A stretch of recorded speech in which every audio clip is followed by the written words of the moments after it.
സർക്കാരിന് വീണ്ടും കനത്ത തിരിച്ചടി നൽകി ഗവർണർ. KTU മുൻ വൈസ് ചാൻസലർ ഡോക്ടർ സിസ തോമസിനെ ഡിജിറ്റൽ സർവകലാശാല VC-ആയി നിയമിച്ചു. കുസാറ്റ് പ്രൊഫസർ ഡോക്ടർ K ശിവപ്രസാദിനെ സാങ്കേതിക സർവകലാശാല VC-യുടെ താൽക്കാലിക ചുമതലയും നൽകിയിട്ടുണ്ട്. സർക്കാർ നൽകിയ പട്ടിക വെട്ടിയാണ് ഗവർണർ സ്വന്തം നിലയിൽ VC-മാരെ നിയമിച്ചിട്ടുള്ളത്. കൂടുതൽ വിവരങ്ങളുമായി അൺഫിലിറ്റ് ഡിസൂസ കൂടി ചേരുന്നുണ്ട് തിരുവനന്തപുരത്തു നിന്നും. അൺഫിലിറ്റ്, ഇത് ആദ്യമായല്ല ഗവർണർ ഇത്തരത്തിൽ നടപടി സ്വീകരിക്കുന്നത് എന്നുള്ളതാണ്. നമുക്കറിയാം, സർക്കാരും ഗവർണർ പോര് ഒരു വശത്ത് നിൽക്കുമ്പോഴാണ് ഇത്തരത്തിലുള്ള നടപടികൾ ഗവർണർ വീണ്ടും വീണ്ടും തുടരുന്നത് എന്നുള്ളതാണ്. എങ്ങനെ അനുമാനിക്കാം അൺഫിലിറ്റ് ഇതിനെ? അശ്വതി, തീർച്ചയായും ഇതിൽ ഏറ്റവും സുപ്രധാനമായൊരു നീക്കം ഇന്നുണ്ടായിരിക്കുന്നത് ഡോക്ടർ സിസ തോമസിന്റെ കാര്യത്തിൽ തന്നെയാണ്. കാരണം നമുക്കറിയാം, ഡോക്ടർ സിസ തോമസും സർക്കാരും തമ്മിൽ നിയമപോരാട്ടം, അത് വർഷങ്ങളായി നിയമപോരാട്ടം നടന്നുകൊണ്ടിരിക്കുകയാണ്. KTU സർവകലാശാലയുടെ താൽക്കാലിക VC-ആയി ഗവർണറുടെ ഇഷ്ടപ്രകാരമായിരുന്നു അന്ന് സിസ തോമസിനെ താൽക്കാലിക ചുമതല നൽകിയിരുന്നത്. കാരണം നമുക്കറിയാം, KTU സർവകലാശാലയുടെ വൈസ് ചാൻസലർ ആയിരുന്ന ഡോക്ടർ MS രാജശ്രീ സർക്കാരിന്റെ നോമിനിയായിരുന്നു. നിയമങ്ങൾ കാറ്റിൽ പറത്തി അന്ന് അദ്ദേഹത്തെ ഡോക്ടർ രാജശ്രീയെ VC-ആയി നിയമിച്ചു. ഇതിനെ ചോദ്യം ചെയ്തുകൊണ്ട് സുപ്രീം കോടതിയിൽ പോവുകയും ഒടുവിൽ സുപ്രീം കോടതി ആ വൈസ് ചാൻസലർ പദവി ഒഴിയണമെന്ന് നിർദ്ദേശിക്കുകയും ചെയ്തിരുന്നു. അങ്ങനെ ഡോക്ടർ MS രാജശ്രീ KTUയുടെ സർവകലാശാല VC പദവി ഒഴിയേണ്ടി വന്നു. കോടതി വിധിയെ തുടർന്ന് ഒഴിയേണ്ടി വന്നപ്പോൾ സർക്കാരും ഗവർണറും തമ്മിൽ നല്ല രീതിയിൽ തന്നെ പോരായിരുന്നു. അവർ ഈ സർവകലാശാല വിഷയത്തിൽ സർക്കാരും ഗവർണറും തമ്മിൽ ആദ്യമായി ഏറ്റുമുട്ടുന്നത് പോലും MS രാജശ്രീയുടെ കാര്യത്തിലായിരുന്നു. അതിന് തൊട്ട് പിന്നാലെ ഗവർണറുടെ സ്വന്തം നിലയിലായിരുന്നു അന്ന് ഡോക്ടർ സിസ തോമസിനെ VC-യുടെ താൽക്കാലിക ചുമതല നൽകിയിരുന്നത്. അവിടെയാണ് സർക്കാരും ഗവർണറും തമ്മിൽ നേരിട്ടുള്ളൊരു പരസ്യ പോര് ആരംഭിക്കുന്നത്. ഇതിനെതിരെ സർക്കാർ ഗവർണർ നിയമ പോരാട്ടം നടത്തുകയും ഒക്കെ ചെയ്തിരുന്നു. എന്നാൽ സിസ തോമസ് അന്ന് അവർ താൽക്കാലിക ചുമതല ഏറ്റെടുക്കുന്ന സമയത്ത് സിസ തോമസ് സർക്കാരിന്റെ അനുവാദം ചോദിച്ചില്ല. കാരണം അവർ സർക്കാർ ജീവനക്കാരിയായിരുന്നു. അതായത് സാങ്കേതിക വിദ്യാഭ്യാസ വകുപ്പിലെ സീനിയർ ജോയിന്റ് ഡയറക്ടർ എന്ന പദവി നിർവഹിക്കുമ്പോഴാണ് ഗവർണറുടെ നിർദ്ദേശപ്രകാരം KTUവിന്റെ വൈസ് ചാൻസലർ എന്ന അധിക പദവി കൂടി ഏറ്റെടുത്തത്. ഇവരുടെ നിയമനത്തെ ചോദ്യം ചെയ്തുകൊണ്ട് അന്ന് ആ നിയമനത്തിനെതിരെ അവർ VC-യുടെ പദവി ഏറ്റെടുക്കാൻ പോകുന്ന ആ ദിവസം പോലും പോലീസിന്റെ സംരക്ഷണയിലായിരുന്നു സിസ തോമസ് എന്ന പദവി ഏറ്റെടുക്കുന്നത്. കാരണം യൂണിയനുകൾ മുഴുവനും SFI ഉൾപ്പെടെയുള്ളവരും സിൻഡിക്കേറ്റ് അംഗങ്ങളും ഒക്കെ തന്നെയും സർക്കാർ അനുകൂല സംഘടനകളൊക്കെ തന്നെ യൂണിയൻ ഉൾപ്പെടെ ഇവരുടെ നിയമനത്തിന് എതിരാകുകയും ഇവർ എത്ര കാലം അവിടെ സാങ്കേതിക സർവകലാശാലയുടെ VC-ആയി ചുമതലയുണ്ടായിരുന്ന ആ സമയത്തുടനീളം സിൻഡിക്കേറ്റും ഒപ്പം തന്നെയും ഗവർണൻസ് ബോഡിയും ഒക്കെ തന്നെയും VC-യുടെ പല നടപടികളെ ചോദ്യം ചെയ്ത് രംഗത്ത് വരികയും ഒക്കെ ചെയ്തിരുന്നു. അങ്ങനെ മാത്രവുമല്ല, ഏറ്റവും ഒടുവിൽ ഇവർ വിരമിക്കുന്നതിന്റെ തലേ ദിവസം ഇവരുടെ ഹിയറിംഗിന് ഹാജരാകണം. അതായത് ഈ വിരമിക്കുന്ന അവസാന നിമിഷം വരെയും സർക്കാർ ഏതൊക്കെ രീതിയിൽ പ്രതികാര നടപടി നടത്താമോ ആ രീതിയിലൊക്കെ തന്നെ ഈ നിയമപരമായും അല്ലാതെയുമൊക്കെ ഡോക്ടർ സിസ തോമസിന്റെ ഓരോ നിലപാടിനെയും ചോദ്യം ചെയ്തുകൊണ്ടേയിരിക്കുകയായിരുന്നു.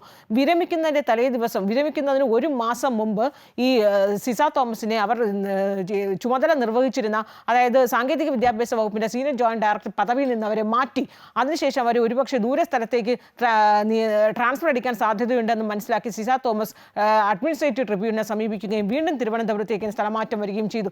വിരമിച്ചതിന് ശേഷം ഇവർക്ക് 1.5 വർഷക്കാലം പെൻഷൻ പോലും സർക്കാർ നൽകിയിരുന്നില്ല.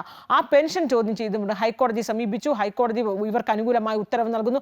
അതിനെ മറികടന്ന് സർക്കാർ തന്നെ സുപ്രീം കോടതിയെ സമീപിക്കുകയും ചെയ്തിരുന്നു സിസ തോമസിനെതിരെ. ഒടുവിൽ സുപ്രീം കോടതിയിൽ നിന്നും അനുകൂല നിലപാട് ഉത്തരവ് സിസ തോമസിന് അനുകൂലമായി ഉണ്ടാകുകയും ചെയ്തു.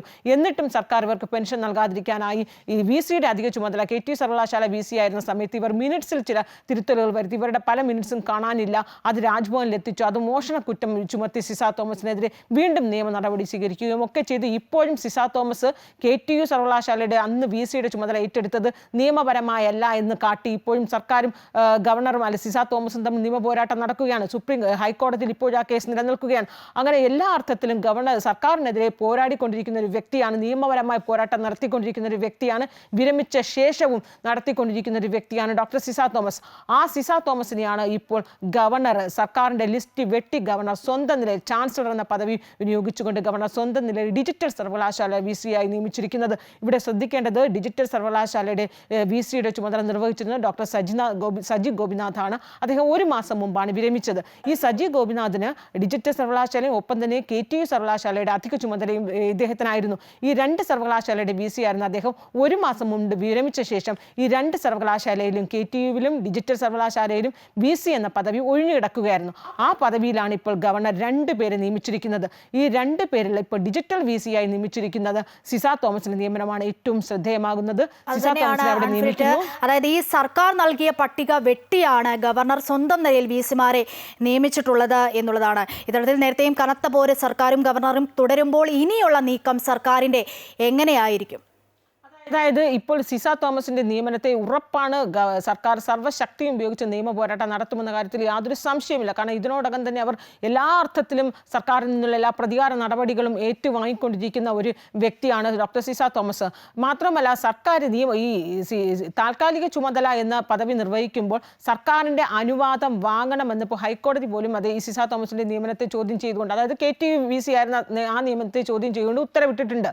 അത് താൽക്കാലിക VC ആയി എവിടെ നിയമിച്ചാലും സർക്കാരിൻ്റെ അനുവാദം വാങ്ങണം. അങ്ങനെയെങ്കിൽ ഇപ്പോൾ ഡോക്ടർ ശിവപ്രസാദിനെ KTU സർവകലാശാലയിൽ താൽക്കാലിക ചുമതലയാണ് VC ഇപ്പോൾ നിയമിച്ചിരിക്കുന്നത്. അങ്ങനെ വരുമ്പോൾ ഹൈക്കോടതി ഉത്തരവ് അവിടെയും ബാധകമാവും. ഉറപ്പാണ് ഈ നിയമനം ഇപ്പോൾ ഗവർണർ പുറപ്പെടുവിച്ചിരിക്കുന്ന ഈ 2 ഉത്തരവുകളും നിയമപരമായി തന്നെ സർക്കാർ ചോദ്യം ചെയ്യപ്പെടുമെന്ന കാര്യത്തിൽ യാതൊരു സംശയവുമില്ല.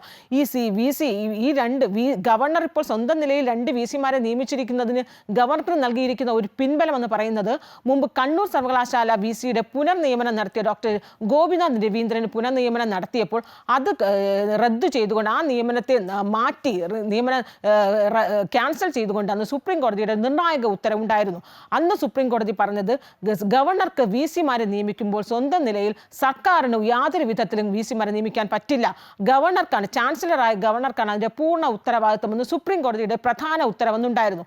ആ ഉത്തരവിൻ്റെ പിൻബലത്തിലാണ് ഇപ്പോൾ ഗവർണർ സർക്കാർ നൽകിയ പട്ടിക റദ്ദു ചെയ്ത് പട്ടിക മാറ്റി അത് മറികടന്ന് ഇപ്പോൾ സ്വന്തം നിലയിൽ ഈ 2 സർവകലാശാലകളിലും VC-മാരെ നിയമിച്ചിരിക്കുന്നത്. സുപ്രീം കോടതി ഉത്തരവിന്റെ പിൻബലത്തിലാണ്. എന്തായാലും ഉറപ്പാണ് സർക്കാർ ഈ ഉത്തരവിനെ ചോദ്യം ചെയ്തുകൊണ്ട് നിയമപരമായി പോരാട്ടം നടത്തും. അതായത് നമ്മൾ മനസ്സിലാക്കുന്നത് ഈ ഒരു വിഷയത്തിൽ, സർവകലാശാല വിഷയത്തിൽ വീണ്ടും ഒരു ഇടവേളയ്ക്ക് ശേഷം സർക്കാരും ഗവർണറും തമ്മിൽ വലിയ രീതിയിലുള്ള ഒരു പോരാട്ടത്തിലുള്ള ഒരു പോർമുഖം തുറന്നിരിക്കുകയാണ്. മൺഫിൽറ്റ്, എന്തായാലും സർക്കാരിന് വീണ്ടും കനത്ത തിരിച്ചടി തന്നെ നൽകിയിരിക്കുകയാണ് ഗവർണർ. KTU മുൻ വൈസ് ചാൻസലർ ഡോക്ടർ സിസ തോമസിനെ ഡിജിറ്റൽ സർവകലാശാല VC-ആയി നിയമിച്ചു എന്നുള്ളതാണ്. ഗവർണർ സ്വന്തം നിലയിലാണ് VC-യെ നിയമിച്ചത്. അതും സർക്കാർ നൽകിയ പട്ടിക വെട്ടിയാണ് ഗവർണർ ഇത്തരത്തിൽ നിലപാട് സ്വീകരിച്ചത് എന്നതും ശ്രദ്ധേയമാണ്. വിവരങ്ങളാണ് തിരുവനന്തപുരത്ത് നിന്ന് മൺഫിൽറ്റ് ഡിസൂസ നൽകിയത്.